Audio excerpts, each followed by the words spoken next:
Bismillahirrahmanirrahim. Assalamualaikum warahmatullahi taala wabarakatuh. Saya Silsuh bin Khairul, nombor pelajar 2021809492. Dan kumpulan kami telah memilih tajuk Cabaran Kelestarian Etika dan Peradaban di Malaysia. Sejak kemerdekaan Persekutuan Tanah Melayu pada tahun 1957 dan pembentukan Malaysia pada tahun 1963, rakyat Malaysia yang terdiri dari pelbagai bangsa dan agama ini hidup aman dan harmoni dengan acuan etika dan peradaban sendiri. Insiden salah faham dan pergeseran yang pernah berlaku tidak memusnahkan kelestarian etika dan peradaban Malaysia selepas 64 tahun merdeka. Ini kerana warga negara Malaysia bersama pemimpinnya terus memandang ke hadapan agar segala nikmat perpaduan dan keharmonian negara dapat dikecapi hingga akhir masa. Oleh itu, pelbagai program telah dirangka oleh kerajaan demi melestarikan etika dan peradaban di Malaysia.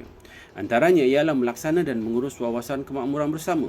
Melaluinya, wawasan kemakmuran bersama 2030 diperkenalkan. Wawasan ini membawa arti sebagai satu pandangan atau cita-cita untuk menjadikan sesebuah negara itu makmur dan sesuai didiami oleh semua mereka yang terlibat pada tahun 2030 kelak. Kedua, pembangunan lestari.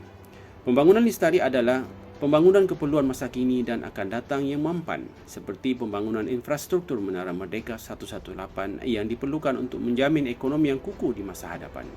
Yang ketiga, menggalakkan konsep masyarakat kepelbagaian melalui pengamalan budaya dan agama mengikut etnik masing-masing tanpa larangan.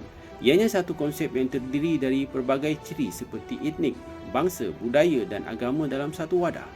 Masyarakat ini juga digelar sebagai masyarakat mazmuk yang merujuk kepada beberapa kelompok bangsa atau kaum yang tinggal dalam satu kawasan politik sebagai satu masyarakat tetapi hidup terpisah kerana apa yang diajarkan oleh Sultan, mengamalkan cara hidup, adat dan kepercayaan yang berbeza dengan bangsa lain. Dan seterusnya, yang terakhir ialah memperkenalkan konsep negara bangsa, iaitu istilah negara bangsa menandakan bahawa kedua-duanya iaitu negara dan bangsa sebagai sama, dan ini membezakannya dengan bentuk kenegaraan yang lain yang telah wujud sebelumnya.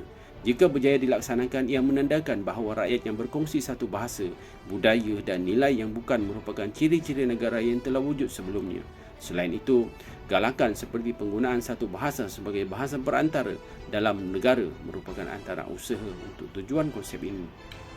Seterusnya, rancangan ini ada cabaran-cabarannya yang muncul mengikut masa dan keperluan serta kepentingan pihak-pihak yang terlibat. Antara cabaran-cabaran ini ialah kewujudan hakisan sosial dari pelbagai aspek. Aspek-aspek ini ialah seperti defisit sosial yang semakin meruncing kerana kewujudan perbezaan persepsi dan salah faham di antara kaum. Kepincangan tadbir urus dan pembangunan yang semakin ketara kerana kegagalan sistem keadilan, kepincangan tadbir urus, budaya kerenggangan dan kepembangkangan.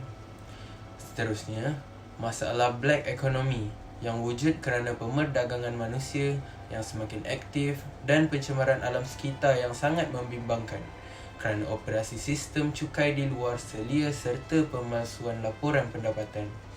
Selain itu, amalan rasuah juga berlaku demi kepentingan diri yang semakin kerap dilaporkan sejak kebelakangan ini.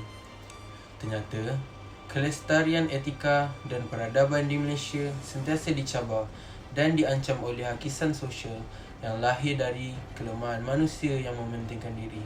Oleh itu, marilah kita bersama-sama menghapuskan sifat mementingkan diri sendiri agar negara lebih aman dan makmur.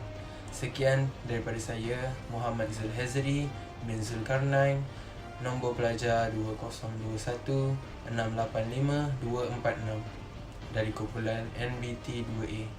Sekian daripada kami. Assalamualaikum warahmatullahi wabarakatuh. Terima kasih.